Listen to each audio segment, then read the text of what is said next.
requests? Continue to remember my dad. Absolutely. It's just, you know, good days, bad days. You know, I feel so ashamed of myself for not going and seeing him more than I do, than I go see him. But it's like when I go there, there's no conversation. He he'll answer my questions to the, but then it goes right back to silence. Mm-hmm. And I told Mom, I said, Mom, I said, me and Daddy's worked side by side one another for 20, 30 something years Yeah. at Campbell. We rode together for several years. I said, I can't handle this Yeah. coming up here and seeing him like that. So I don't know. I don't know if I'm trying to shun myself away from him or what, but I don't, Yeah. Just tough deal. I don't mean to be. Mm-hmm. Yeah. Yeah. Tough deal.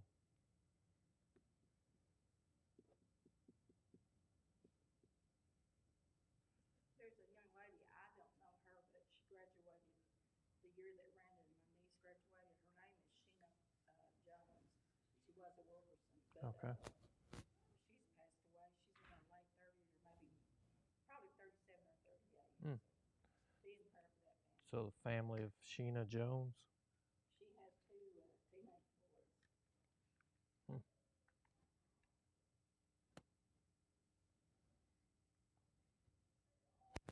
We She's need to. Reno Paint and Body, the one that's in Reno is his sister. Oh, okay. Wilkerson. Yeah. Yeah.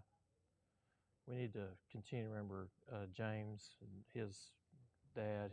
They got him at his house with hospice, but I don't think they expect for him to last a whole lot longer. So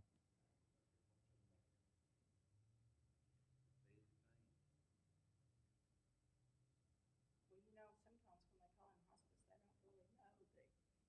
They just know that they're in that situation. right. It's terminal. Yes. They don't really know the. Yeah. Yep. Sometimes hard to tell the timing of all of it. That's like my sister. We call hospice in. She lived 2 days. Mm. Some people live months and years. Yeah. Yeah.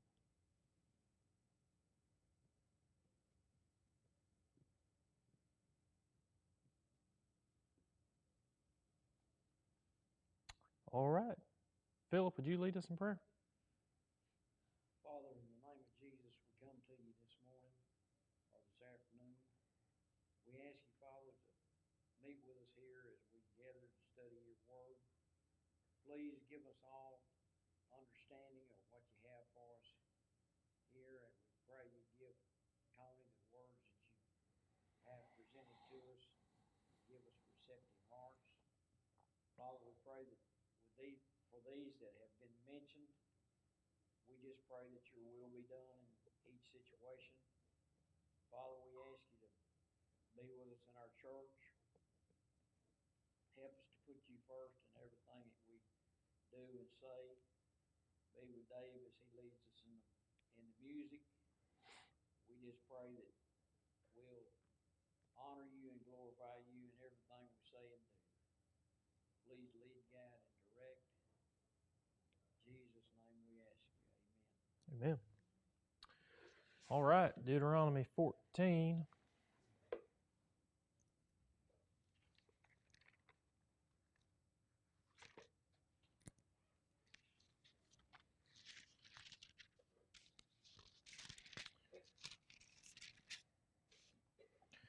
Last week we talked about chapter 13, the issue with not just false prophets, but the availability to show loyal love, and that loyal love being tested in relation to all of the aspects of the relationships that you have in life. So, in the revisiting of the covenant, to the people who are going to enter the promised land, it's a revisiting not only of who it is that you love, but then how you can express that love to God. So once you go through chapter 13, chapter 14 seems almost like it's a little bit out of place, but we'll talk about that just a little bit more as we go through in relation to that. So, chapter 14, verse 1: You are the sons of the Lord your God. You shall not cut yourselves, nor shave your forehead for the sake of the dead. For you are a holy people to the Lord, and the Lord has chosen you to be a people for his own possession out of all the peoples who are on the face of the earth. So there was, in the place in which they were going to possess, there was cultural practices that was happening in relation to the dead that Israel was to remain distinct on. They weren't to practice those things because of what it said in that culture in relation to the practices that they had. And a lot of times some people ask me about cremation, and they'll say, what do you believe about cremation? Is it right? Is it wrong? Is it? And it's too really simple of a question, because really what you have to ask yourself is, why would you want someone to be cremated? And then on the flip side of that, in what culture is that happening? Because different cultures express different things in relation to what you're doing in relation to the dead. If it diminishes the thought of the body being important, then you put on a yield sign or a brake sign or caution sign. If it has with it carries with it the idea connected to cultural practices that are not Christian, and you're doing that would connect to that cultural practices, you would say, okay, time out. We got to pause before that we were doing it. But that's not the case everywhere, always, right? So in some cases, a practice like that has nothing to do with demonizing an individual, or used to, you'd think if somebody was cremated, they were being cremated because they didn't want, you heard the statement, they didn't want God to be able to put them back together. They're going to scatter themselves out, and so God could never put them back together, kind of a thing, because it was an anti-Christian pagan idea. But the reality is, in today, even in America today, that really a lot of times doesn't even correlate in terms of people's process or thought in relation to that.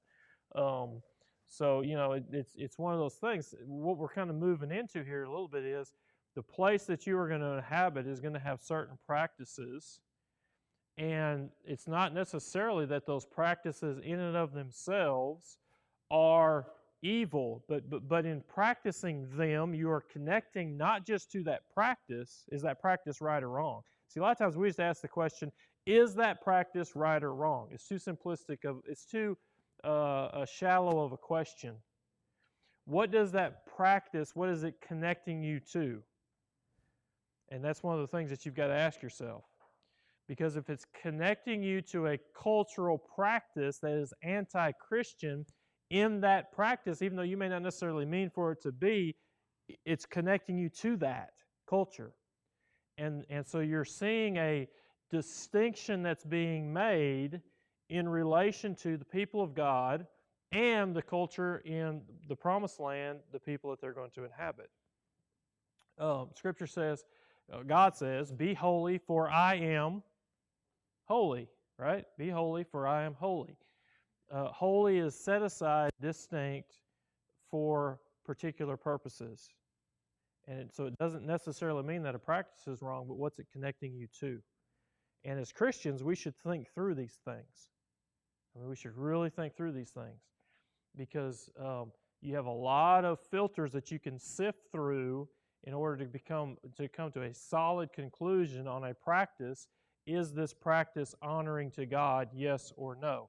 And a lot of times it doesn't simply have to do with, is that practice right or wrong? Okay? Is it right or wrong?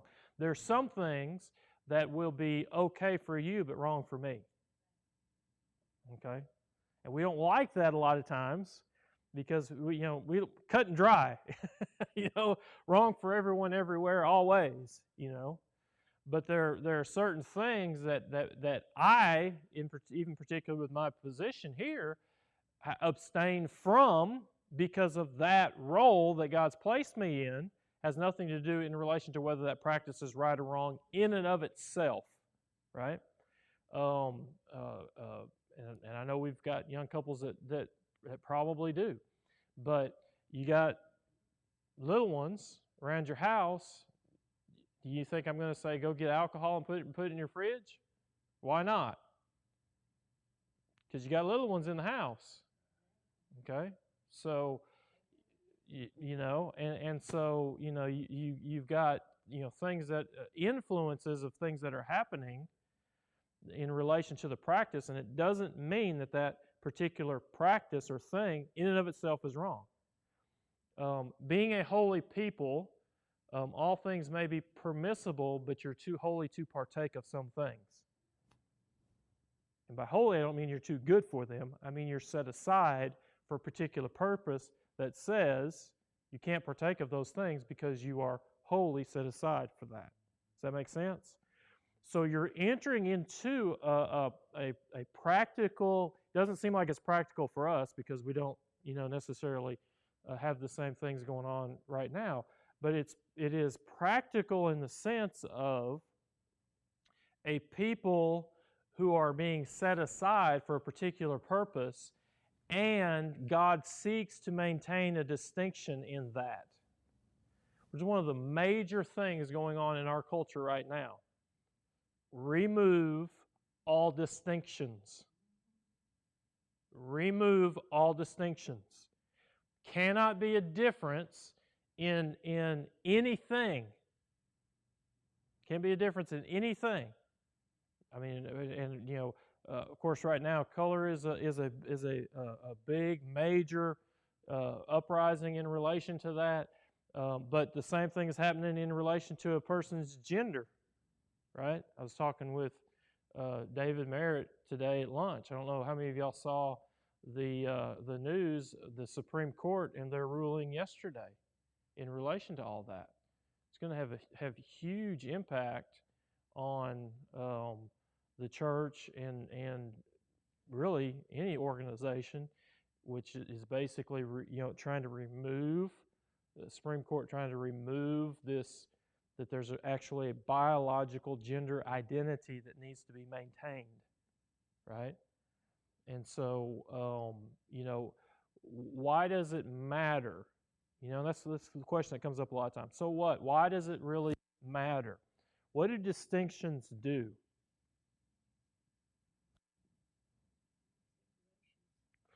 Make separations. What else? Change. Okay, in what way do you mean? Well, for example, if they were a boy and now they're a girl, Mm-hmm. you changed, that's going to change and be noticed. What all? Okay, yeah. What do you lose when you lose distinctions? Specifically, what do you lose when you remove? Would be a better term. When you remove distinctions, what do you lose?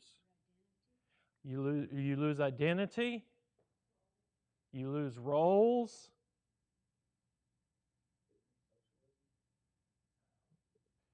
In relation to identity.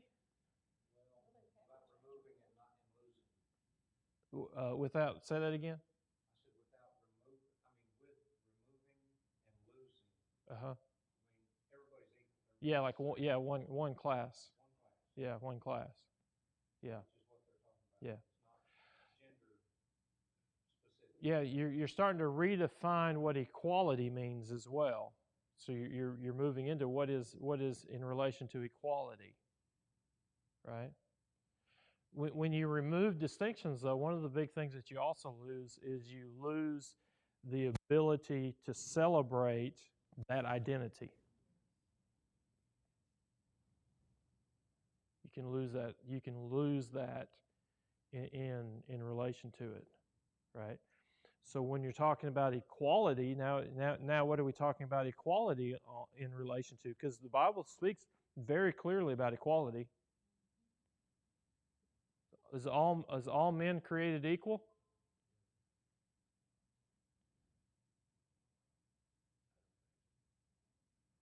And it's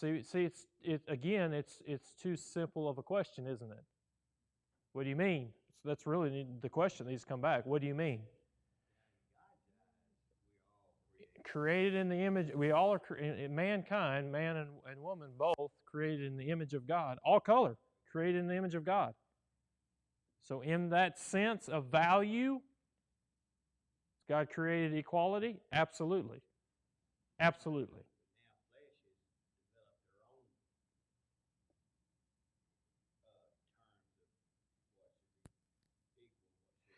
Yeah, when man starts to define and remove distinctions, it's more than just removing this distinction. We'll talk more about it even Sunday, but you're actually removing something that God has ordained. And again, I'm not talking about that one race is better than another in terms of equality or anything like that. No, we're created in the image of God, but who is the only ones that are able to really have good, I think, conversations about that? Should be Christian.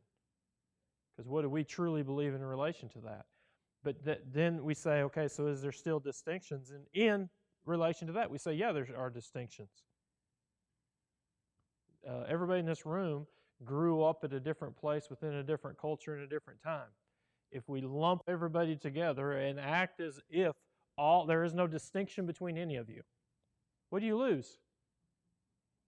You lose your family history and heritage and culture and things to celebrate. The diversity that is now within that, right? And so it's one of the things that you see. So now what you've got going on in this passage is you have a people that are becoming a nation. How do you operate when a nation comes into another group of people in another culture? How should you operate in relation to that? I keep saying this on Sunday. Our citizenship is in heaven. On this earth, we are what? We are sojourners. We're sojourners. So this is a passageway in relation to what's going on in heaven. So there is a distinctiveness that God is doing even within us during this sojourning time. We shouldn't expect the culture, if you will, to claim, if you will, Christianity. And we shouldn't necessarily be surprised by all of the things that are necessarily going on. Does that mean that we cannot now live / operate / have joy in relation to the place that we are in? The answer to that is absolutely not. We should be able to, as long as we've got a true north, our bearings are straight. When we fall in love with this earth as if it's our home, then what happens? Our loyalty lies outside of God and what God has ordained for us, both temporarily and now eternally. So now all of a sudden, a Christian can find himself off kilter. His compass gets all out of whack because we think about it in relation to this home being our eternal home, and everything should be made right now. And the answer is no, that's not the case. So when you're thinking about it, you go to the Old Testament, you're thinking about it, how did Abraham live? Why would we say Abraham? Because what was Abraham? He was a sojourner. He was looking for a better country, a better place, right? So in 14, you've got a people going into a land, and now God is maintaining distinctions within that people for them to be able to keep their identity and keep that identity not just for the sake of identity, but for something else. Okay? So, there you have, how do you relate as a people when it relates to the dead? That culture is going to relate one way in relation to the dead. You're not going to relate that way. Okay? You're not going to relate that way. Verse 3. You shall not eat any detestable thing. These are the animals which you may eat: the ox, the sheep, the goat, the deer, the gazelle, the roebuck, wild goat, ibex, the antelope, the mountain sheep. Any animal that divides the hoof and has the hoof split in two and chews the cud among the animals, that you may eat.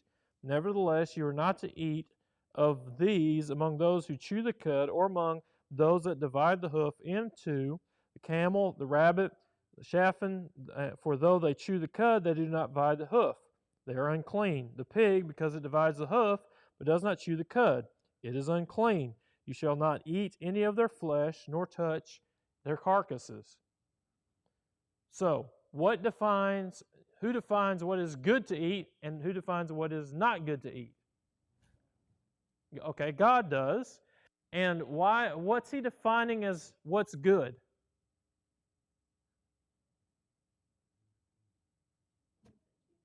Okay, and what else? Do what? Yeah, got to split the hoof and chew the cud. So something that doesn't do those things isn't fit to eat. That's wrong. So why make this distinction? Is it because one food is healthy and one is not? It's really not. It's really not. Why make the distinction?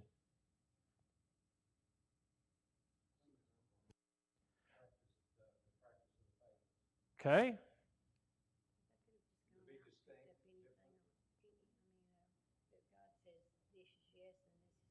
Yes.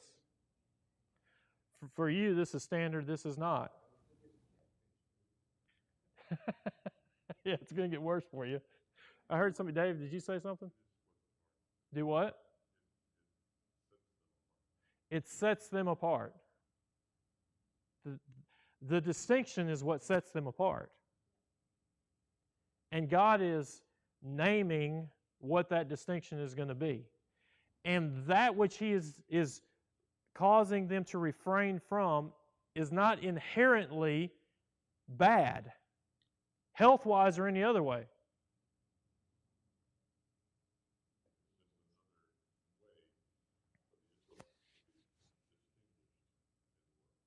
So when Peter comes in the New Testament, and the angel shows him, said there's going to be a man, Cornelius, he's going to send messengers. All things are clean. What does Peter say? No. But Peter, we think about Peter just thinking about food. But who's Cornelius? He is non-Jew. So what's Peter saying? We are distinct, and we have to maintain that distinction. And what's God saying? In what He is saying about food, I'm doing what? I'm putting the two together. I'm taking two that were distinct, and now I'm bringing those two things together. See, Peter's not thinking right there, one's healthy, one's not. God, I can't eat that because that's not healthy. That's not what Peter's thinking about. Peter's thinking about, and the whole line of that text is, you've got a Gentile who's coming in, and with that Gentile coming in, there's this curtain that's fallen from heaven about meat. How do those two things align? It's because it's not about whether the food is healthy or unhealthy. It's that there's a distinction that God had made in the Old Testament for His people that maintained and showed their distinctiveness. And Peter is saying, if I remove that, we now no longer are going to be what? Distinct. So you see what's happening? So you have to be careful about these things as you're walking through them, right? In the world, but not of the world. Easy to roll off the tongue. But how does that play into it? right? So, verse 11. You may eat any clean bird. These are the ones which you shall not eat: the eagle, the vulture, the buzzard, red kite, falcon, and the kite in their kinds, every raven in its kind, ostrich, owl, seagull, hawk in their kinds, the little owl, great owl, white owl, pelican, carrion vulture, cormorant, stork, heron in their kinds, the hoopoe, and the bat. All the teeming life with wings are unclean to you, they shall not be eaten. You may eat any clean bird. You shall not eat anything which dies of itself. You may give it to the alien who is in your town, so that he may eat it, or you may sell it to a foreigner, for you are a holy people to the Lord your God. You shall not boil a young goat in its mother's milk. That's a phrase that continually kind of comes up. And I haven't gotten clear footing on it, but there's some pagan cultural practice that they're doing with that God says don't do that. Yeah, we were like, that doesn't sound appealing anyway. But none of this is really about and none of this is really about appetite, right? It's about distinctions and maintaining distinctions, and how are you maintaining a distinction in relation to being a holy people. Don't ever think about meat, not meat, all of those kinds of things in relation to healthy or unhealthy. I've got a friend who is like, I'm doing the Daniel diet because I want to eat healthy. And, it's just one of those things where you just go, good for you, because it's just too long of a conversation to really have a dissertation about, it's not about health, right? Because God's not saying, I want you as a people to be healthy, but the foreigner doesn't have to be. So just, sell it to the foreigner. That's fine. But so it's not this health issue in relation to that. It's this maintaining a distinction as the people of God and the holiness in relation to that. And it's not that thing is a bad thing. It's just that it's not the right thing for God's people at this time, because if they partake, and listen to this, if they partake, they are going to lose their distinction.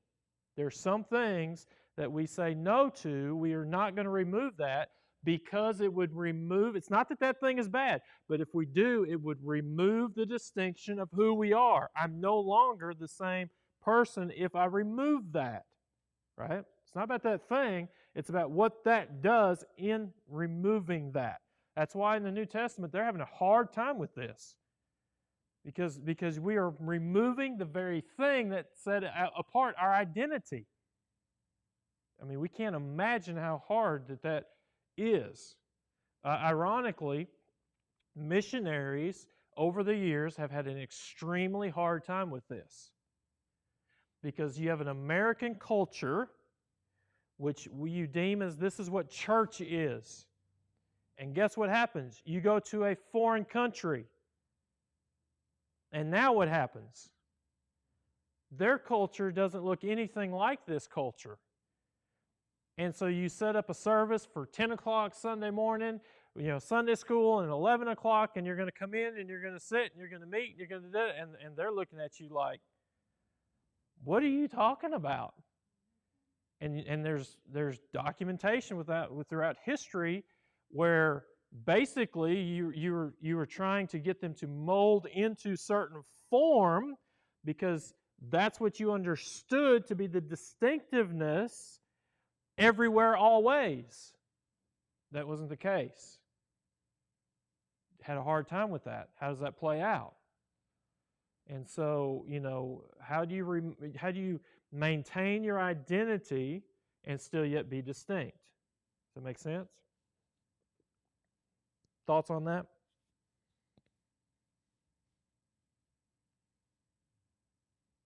This is the easy part. The next one's hard. Do what? Just glad we can have bacon, no doubt. Just glad we can have bacon. All right. 22 through 28. 22 through 28, and actually even into chapter 15, another way in which the people of God show their distinctiveness is in the tithe. Now, when we think about tithe, we think about it in relation to 10%. Generally, the question comes up, is that pre-tax or post-tax, right? That's about the extent to which we go to that. If you look at the culture of Israel and the culture that God placed within Israel, you'll see that giving is meant to be much more than a tenth / just a tithe, a one single time tithe. Okay? There's at least 3 tithes that a Israelite was called to give. One was a tithe that would be given to the Levites, who then would take a portion of that and they would help take care of the priests. That tithe was over everything. So that was before tax, before you kept seed for next season. I mean, it was across the top. That's what you're going to bring in, and that's where that's going to go. Levites had no portion, right? So everybody gets a part of the land, except for who? Levites. Now, when Levites do not get that portion, what can they now not do? That they're dependent on the people whom they are serving to survive. Ultimately, God says their portion is who? You remember? God says, you're not going to have an inheritance in the land. I am your portion. I am your portion. Why would he say that?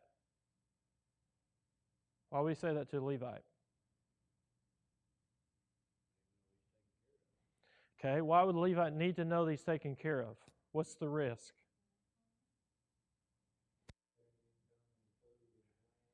If you don't have any income, you don't have any land to produce, in terms of your own production, if you will, what are you susceptible to? Okay, it should be totally dependent upon God, but God is providing them through who? Do what? Through the people. So what's he susceptible to? Right? Let's switch gears. Why do the politicians do what they do right now? Why do they do what they do? Because they want to get rehired, right? They want to get reelected. They want their constituents, right? What's the risk of a Levite if he doesn't believe that God is his portion? What's the risk? Catering to who? The people and not God, right? So a Levite is meant to. How did the Levites come into being? Do you remember?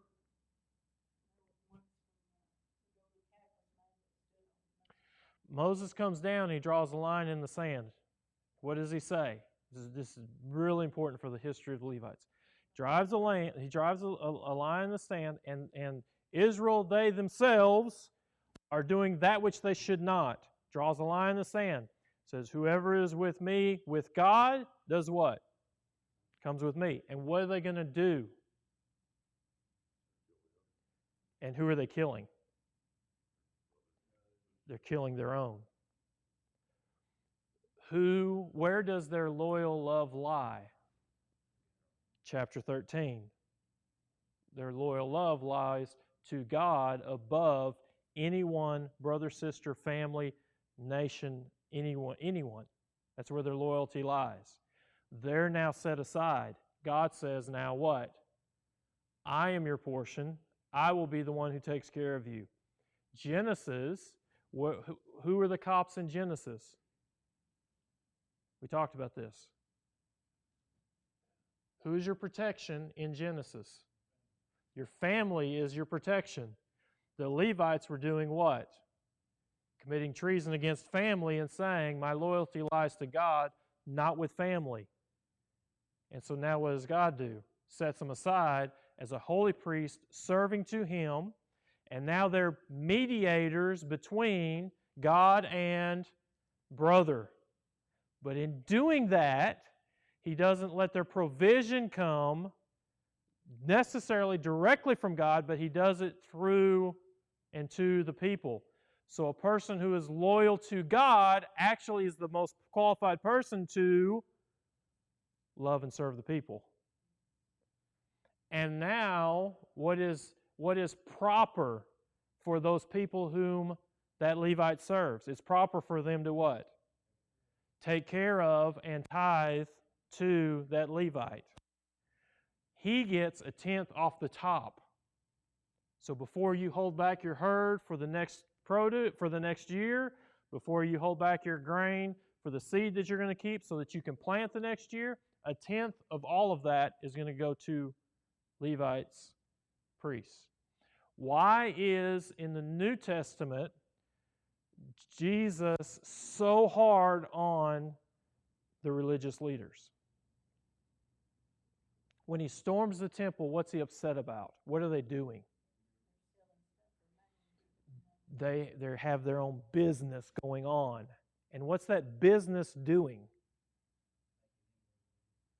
Okay, it is making them money, but what's the bigger issue than just that? What's the temple and the people, the Levite, meant to do? Serve the people by what?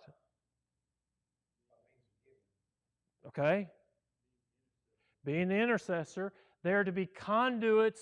People ought to be able to have access to God more easily because of the Levites. They ought not to make it harder for them than what it ought to be. And what were they doing? Your lamb's not good enough. But guess what? Kick in some more and we'll get you one that is. Why? Because David just sold us his that we said wasn't good enough for him, but it's good enough for Dennis. Right? Now what's happening? They're making it more difficult for both David and Dennis to have access to God when they're the very people that should be what? Serving them. Why would they be serving them? Because their loyalty and their love is to who? And He says what to those leaders? You love what? You love the dollar, you treasure the earth, you love to stand and be seen more than you love God. See, He's bringing all that back in. He's bringing that whole system. He is showing this is what really is going on. Well, where do they get all that? They get all that from back here. They understand all that from back here. So when you have a tithe, this now is not that first tithe. This is the second and the third tithe. Okay? This is the second and the third tithe. So verse 22, you shall surely tithe all of the produce from which you sow, which comes out of the field every year. You shall eat in the presence of the Lord your God at the place where He chooses to establish His name. The tithe of your grain, your new wine, your oil, and the firstborn of your herd and flock, so that you may learn to fear the Lord your God always. So who eats it? You're able to take and tithe to God, but eat off yourself and rejoice off of that tithe. There's a sense in which He's saying here, it's like, I picture this like Sabbath. He's saying, I'm giving you the day before twice as much. Why am I doing that? So the next day, you don't have to work and you can enjoy. And what do? Well, that's not a good system. That's not a good system, right? What's He saying here? No, there is a portion of your goods that are going to be set aside, and in setting aside that portion, you are to partake of it and rejoice before your God. So that, and catch the wording here, so that you may learn to fear the Lord your God always. Now, how are you fearing God in this? I think there's two ways. How are you fearing God in this? What are you doing when you do that? What are the two things that you're doing? Do what? Okay, you're being obedient. Why wouldn't you be obedient? What would cause you not to be obedient in this particular thing? Okay, it's a fear of provision. If I take the firstborn and I feast on it myself, then who's going to replace the firstborn? Because I've already given a tenth to the Levites. What are you doing? Making another silo. Why? Because how do I know that I'm not going to need it? But then what are you not doing? Which is the second thing. You're not trusting. Absolutely, you're not trusting. So the fear that you're having is, I'm going to, if you will, hoard this. Why? When they did, that's why I say I connect this with the Sabbath. When God instituted the Sabbath, which was a sign of the covenant, what did they do? How did they respond? What did the people do? That first initial establishment of the covenant through the Sabbath. What did Israel do? How did Israel respond? Do you remember? God said, 6 days, grab enough. But don't, grab enough for each day. But don't what? Grab enough for 2 days. What did some of them do? You grabbed enough for 2 days. There's an amount that's enough. But then God said on the 6th day, I'm going to do what? Give you enough, and you gather what? You gather enough for 2 days. But what did they do then as well? Some of them didn't gather enough. And they came out on the Sabbath, and there was no food. Right? See, if I'm not going to take this tenth, and I am not going to celebrate before God, and I'm going to pull family in, and pulling family in, and pulling friends in, share in that abundance, number one, if I don't do it and I hoard it back, it's because I'm not trusting God that He's going to provide for tomorrow. But two, I'm also not what? I'm not rejoicing in joy over God's provision before Him.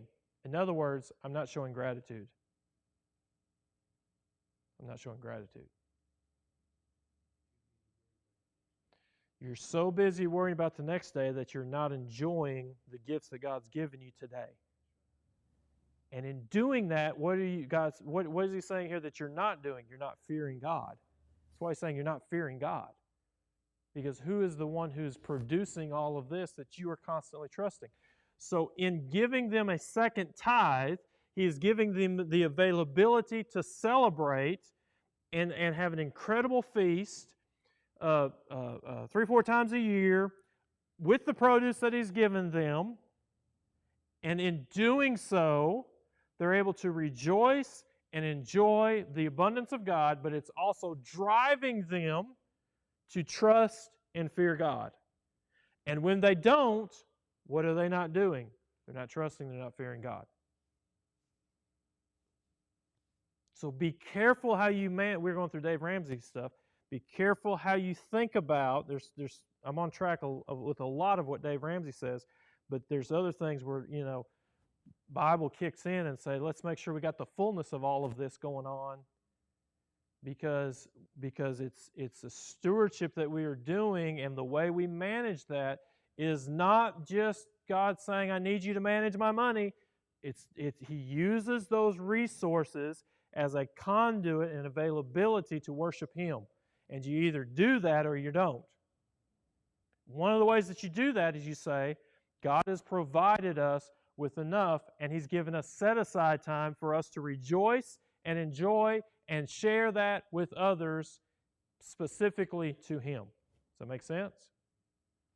It's an incredibly rich passage for that. Now, notice that there's not huge constraints on this. Verse 24. If the distance is too great for you that you're not able to bring the tithe, since the place where the Lord your God chooses to set His name is too far away from you when the Lord your God blesses you, Then you shall exchange it for money, bind the money in your hand, go to the place which the Lord your God chooses. You may spend the money for whatever your heart desires, for oxen, sheep, wine, strong drink, whatever your heart desires, and there you shall eat in the presence of the Lord. Rejoice, you and your household. So, I've got a long distance to travel, but guess what? That which God has blessed me ain't going to make the trip. So by the time I get there, it's going to be gone. So what does God say? Sell it. Take the money, and when you get there, what? Buy. But he doesn't say you have to replace it with whatever you took. What does he say? Buy whatever you want. There is incredible freedom in the Christian life, more than what we think. Incredible freedom in the Christian life. Because what we tend to do is we tend to worship models, methods, modes, and what happens with that is it starts to change the way we think about the character and nature of God. We don't think about God as a freely good, gracious, giving God who blesses you. When Eve in the garden says, we may eat, what did she leave out? Freely. Freely. Whenever you want, as much as you want. That's why one of the reasons I'm looking forward to heaven. Whatever you want, as much as you want. The second go around, the resurrected heaven. We'll get there when we start talking about heaven. I'm excited about talking about heaven. We talk about the resurrection. After the resurrection, you have your body. You go back to the new garden. Whatever you want, as much as you want. No restraints. Flagpole was in the middle of the garden. Eve said what? He's a restrictive God. Probably didn't mean to. She did. He did too. So rejoice. Verse 27, you shall not neglect the Levite who is in your town, for he has no portion or inheritance among you. So you're not, number one, you're not doing the second tithe at the expense of the first tithe, right? And you're not neglecting the one through whom God has given you the provision to help provide for in relation to that. Why is that? Don't think about it in terms of, well, got to take care of the pastor. Don't think about it in terms like that. What happens when God blesses you, but you refuse to share while you're still in the presence of others?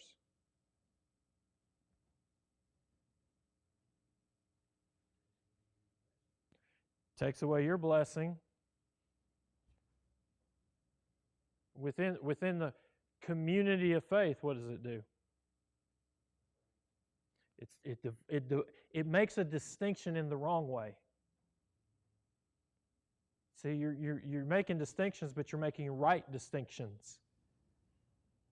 See, I'm not coming here. This is an important passage too, because you come to the New Testament, we have to rethink about the Lord's Supper, because the Lord's Supper is a celebration, and what's happening at the Lord's Supper? Do what? Yeah, but at the not I'm not speaking about the Last Supper, but in the Lord's Supper that they instituted, and Paul said there's problems in the church. What were the problems that were going on? They weren't sharing. Everybody came and they ate their own portion. And the poor who are out there trying to make it work were the last ones to show up to the party. And what happens? There's nothing left. So the people who really needed that kick of encouragement the most were the ones who weren't getting it. And they were all doing it saying, we're offering celebration sacrifice to the God because of what Christ has done. And what does Paul say? What you're doing you may call the Lord's Supper, but that's not what it is. Why? Because the very essence of the supper is sacrifice for the sake of another. In other words, I'm sacrificing for the benefit of you. When we come together, it's a celebration. Why is it a celebration? Why do I want to see you succeed? As a Christian, why do I want to see you succeed? Paul does this. I fear that I have wasted my time on you, and I have run in vain. Why does he want them to succeed? So to make, not necessarily, but it make him look better in the eyes of, I'm gonna say, in the eyes of God, because he influenced him to do better. So if he's obedient, not obedient, but I can't get spit out. But anyway,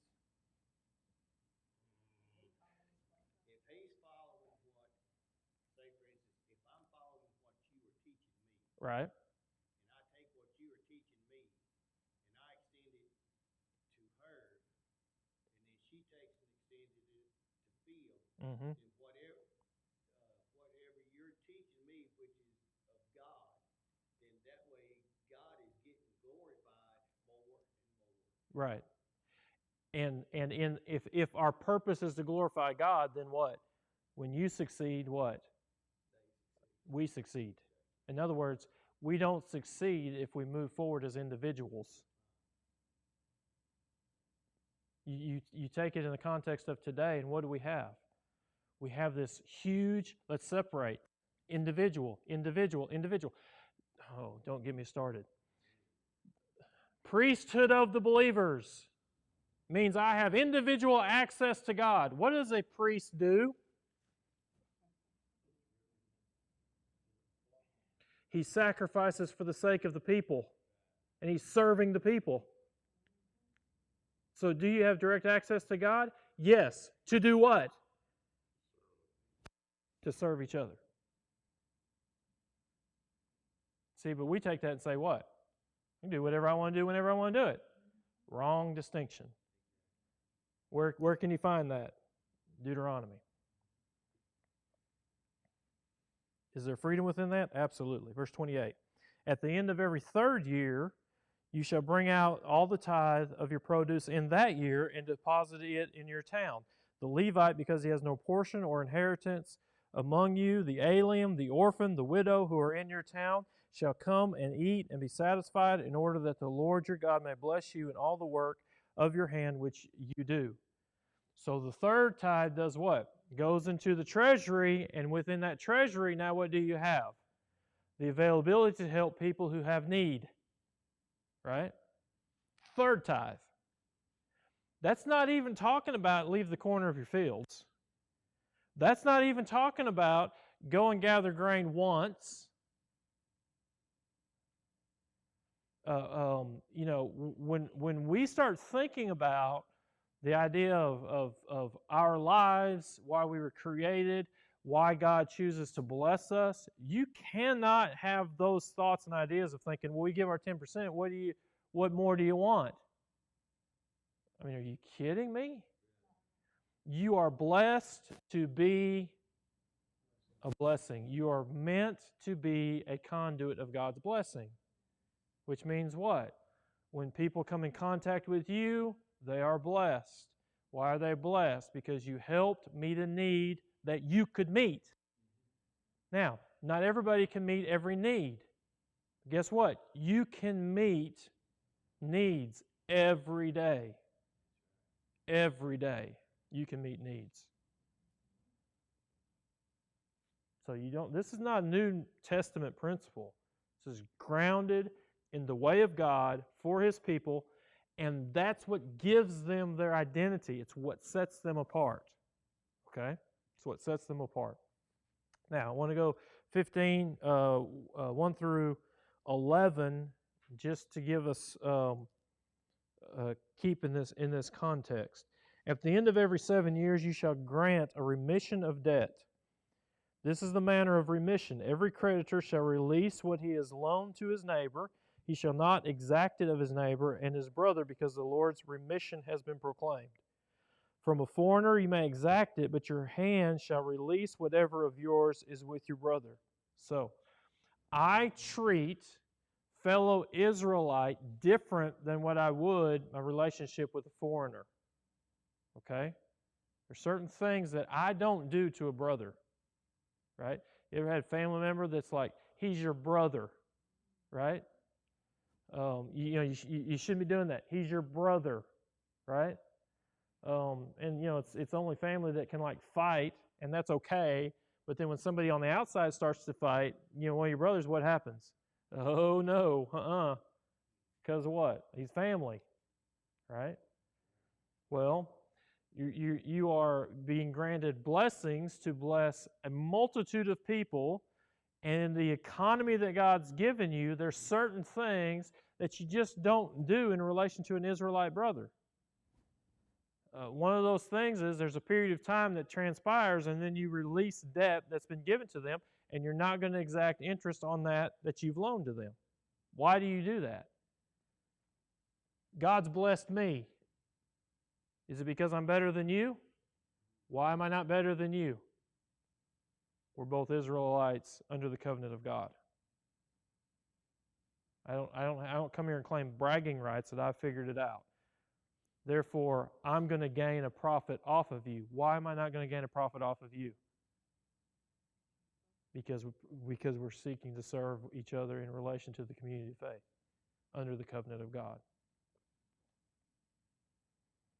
Now, 4 is an incredibly important verse, okay? Because what's going to happen is we're going to have a verse here a little bit later that gets misinterpreted because it doesn't stay in connection to verse 4. Okay, so notice what verse 4 says.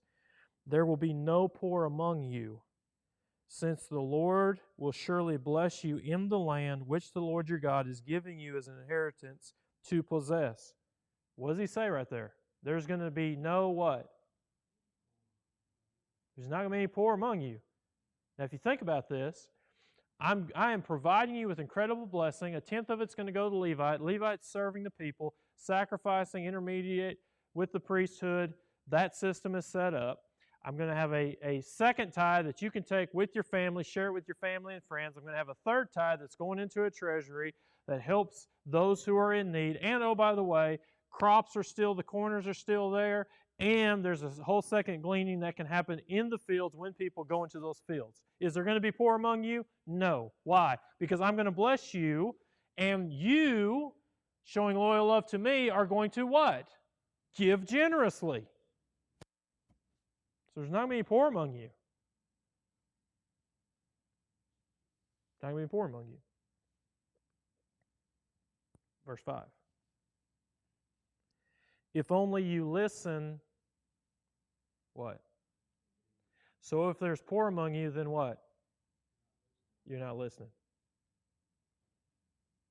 To the voice of the Lord your God, to observe carefully all this commandment which I am commanding you today. For the Lord your God will bless you as he has promised you, and you will lend to many nations, but you will not borrow. You will rule over many nations, but they will not rule over you. When the principle, when you lend, you what? Rule. When you lend, you rule. When you borrow, you are ruled. You are ruled. Verse 7, if there's a poor man with you, one of your brothers in any of your towns, in your land which the Lord your God is giving you, you shall not harden your heart, nor close your hand to your poor brother. You shall freely open your hand to him, and shall generously lend him sufficient for his need and whatever he lacks. Beware that there is no base thought in your heart, saying, the 7th year of remission is near, for your eye is hostile towards your brother, and you give him nothing, that he may cry out to the Lord against you. Who is he crying to for justice? He's crying to God. When we get to vengeance and justice, that's going to be a big deal that we'll talk about there. And it will be a sin in you. You shall generously give to him, and your heart shall not be what? I'm going to give, but I don't want to. Yeah. Because for this thing, why would you not be grieved? With the availability to give, what would be the motivation if I've got the availability to give, and God says, give, and don't be grieved for giving? What would be a motivation as to why I would not be grieved for giving?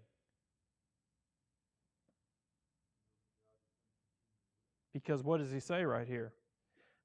Because for this thing the Lord your God will bless you in all of your work and all of your undertakings. You want to shut the storehouses of heaven? Just build another silo. Just build another silo. Be tight-handed, right? But what's our concept of it? Our concept of it is not a life of giving, but a what? A tithe that we give. That's a bad way of thinking. We talked about this a little bit of on Sunday. We are vessels of mercy. And he who extends mercy, God will be what? Merciful to. What are we doing? We're being a conduit of blessing. A conduit of blessing. A conduit of blessing.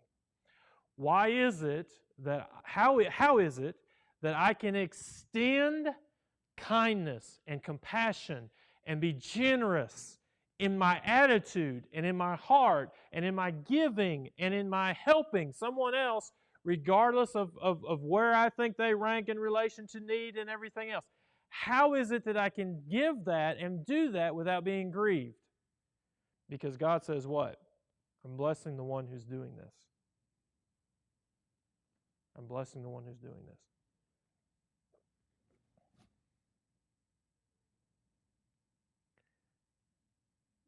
Verse 11. This is the sad statement. For the poor will what?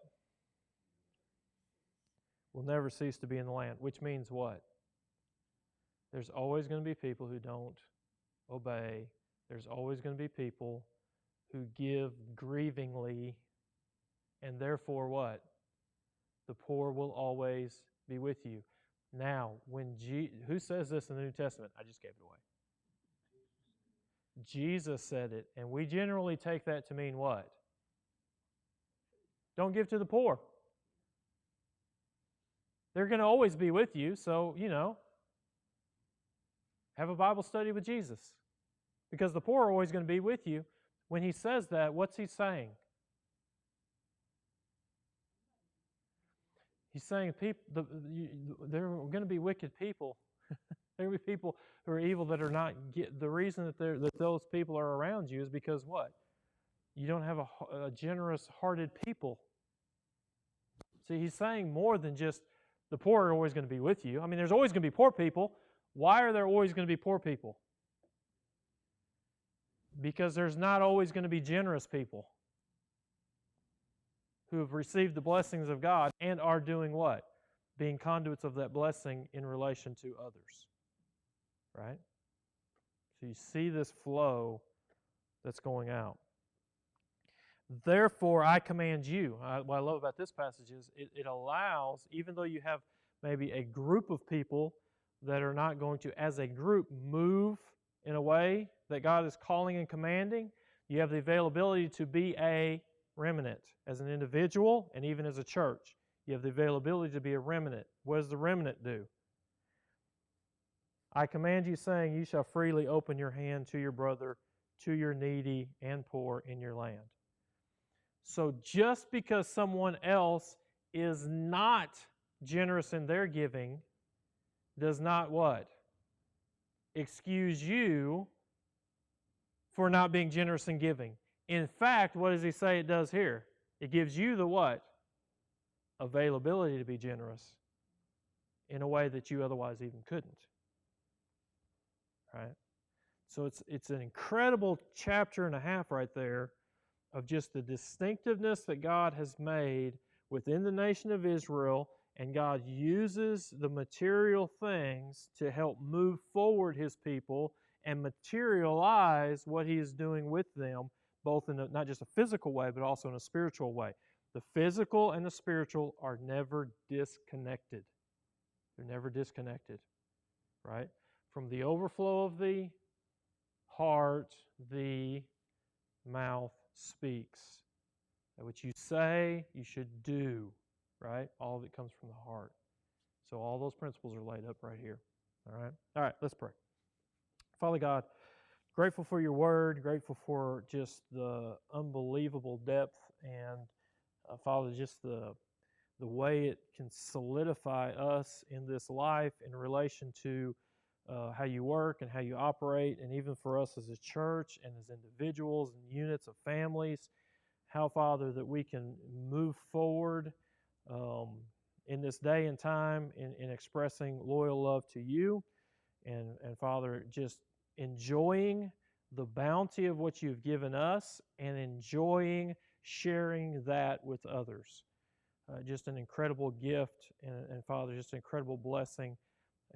Father, may we not be shallow or selfish, but Father, may we be a conduit of your blessing to those around us in everything that we say, everything that we do, everything that you've given us to steward. Father, these things we pray in your Son's holy name. Amen.